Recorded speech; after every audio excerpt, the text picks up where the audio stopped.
to change your payment methods on ICFLIX. To change your payment methods on ICFLIX, there are two ways that you can do so. If you have made your payments through the application, you'll be able to change your payments through the application by going to your profile settings and going on your subscription page.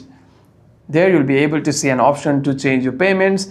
However, if you have made your payments through your Google Play Store, you can simply go to your Google Play Store, and on the top right of your screen you can see this profile icon. Simply tap on it, and you want to tap and you want to scroll down and tap on payment and subscriptions.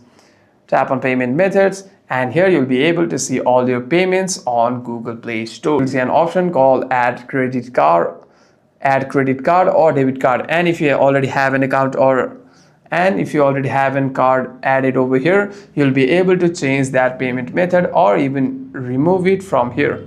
Hope this video is helpful, and if you have any further questions, make sure to leave a comment down below.